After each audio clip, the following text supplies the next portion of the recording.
ओम नमः शिवाय। आज की इस वीडियो में हम बात करने वाले हैं एक ऐसे मंदिर के बारे में जो कि पूरी दुनिया में अपनी एक अलग ही पहचान रखता है।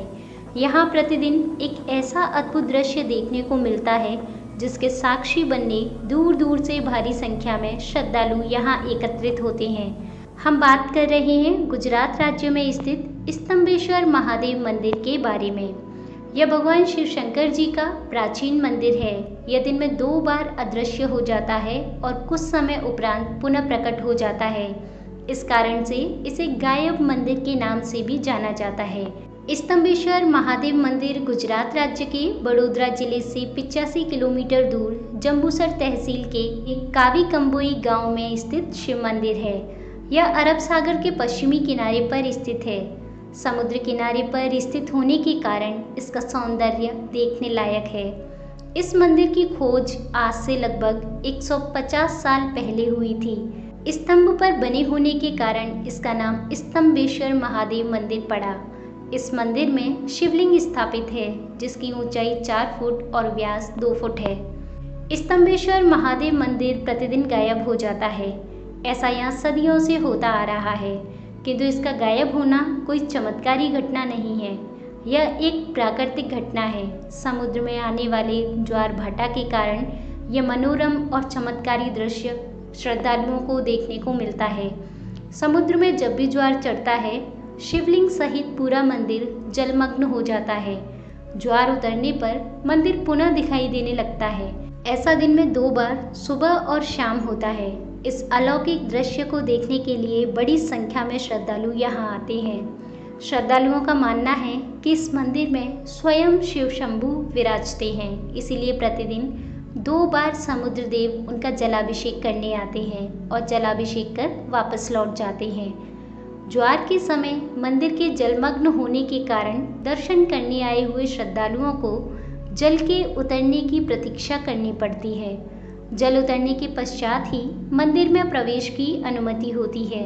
दर्शन करने आए हुए श्रद्धालुओं को कोई असुविधा ना हो और उन्हें किसी प्रकार की समस्या का सामना न करना पड़े, इसके लिए उनके मध्य पर्चे वितरित किए जाते हैं। पर्चों में ज्वार आने का समय अंकित होता है।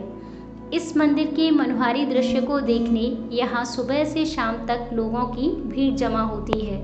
स्तंभेश्वर महादेव मंदिर का उल्लेख श्री शिव महापुराण में रुद्र संहिता भाग 2 के अध्याय 11 की पृष्ठ क्रमांक 358 में मिलता है। पौराणिक मान्यताओं के अनुसार राक्षस ताड़कासुर ने घोर तप कर भगवान शिव जी को प्रसन्न कर लिया। प्रसन्न होकर भगवान शिव जी ने उसे दर्शन देकर वरदान मांगने को कहा। वरदान में ताड़कासुर ने मांगा कि उसकी मृत्यु भगवान शिव जी के पुत्र के हाथों ही हो और वो भी उस पुत्र की आयु 6 वर्ष हो। भगवान शिव जी ने उसे यह वरदान प्रदान कर दिया। वरदान प्राप्त होते ही ताड़कासुर का घोर आतंक प्रारंभ हो गया। उसने स्वर्ग और पृथ्वी लोक में हाहाकार मचा दिया। देवतागण और ऋषि मुनियों पर अत्याचार करने लगा।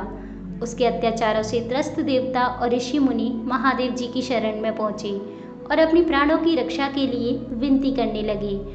तब ताड़कासुर की समाप्ति के लिए श्वेत पर्वत के कुंड में शिवपुत्र कार्तिकेय जी का जन्म हुआ। उनके 6 मस्तक, 4 आंखें और 12 हाथ थे। 6 वर्ष की आयु में उन्होंने ताड़कासुर का वध कर देवताओं और ऋषि मुनियों को उसके आतंक से मुक्त कर दिया। ताड़कासुर के वध के बाद कार्तिकेय जी को ज्ञात हुआ कि ताड़कासुर भगवान शिव जी का अनन्य भक्त था, जिससे वे आत्मग्लानि से भर उठे। उनका मन अशांत हो गया।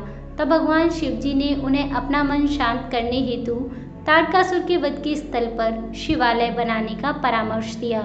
कार्तिकेय जी ने अन्य देवताओं के साथ मिलकर महिसागर संगम तीर्थ पर विश्वनंदक स्तंभ की स्थापना की, जिसे आज स्तंभेश्वर महादेव के नाम से जाना जाता है। स्तंभेश्वर महादेव मंदिर गांव कावी कंबोई में स्थित है। वह बड़ोदरा से 85 किलोमीटर की दूरी पर है। आप सड़क मार्ग द्वारा, रेल मार्ग द्वारा या वायु मार्ग द्वारा वहां पहुंच सकते हैं।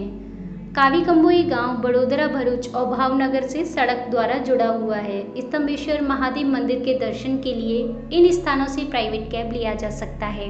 कावी कंबोई गांव पहुंचने के लिए निकटतम स्टेशन बड़ोदरा है, जहां से प्राइवेट कैब या टैक्सी का स्तंभेश्वर महादेव मंदिर पहुंचा जा सकता है। बड़ोदरा अंतर्राष्ट्रीय हवाई अड्डा निकटतम हवाई अड्डा है, जो कावीकंबोई गांव से 81 किलोमीटर दूर है। स्तंभेश्वर महादेव मंदिर खुलने का समय ज्वार के समय पर निर्भर करता है। मंदिर की वेबसाइट www.stambeshwarmahadev.com मंदिर के खुलने का समय दर्शाती है, किंतु मंदिर के गायब होकर पुनः प्रकट होने के अलौकिक नज़ारे को देखने के लिए सुबह से पूरा दिन देना सही होता है। हमें उम्मीद है कि आपको स्तंभेश्वर महादेव मंदिर से जुड़ी ये जानकारी अच्छी लगी होगी। आगे भी हम आप सभी के साथ ऐसी ही जानकारियाँ शेयर करते रहेंगे। ओम नमः शिवाय।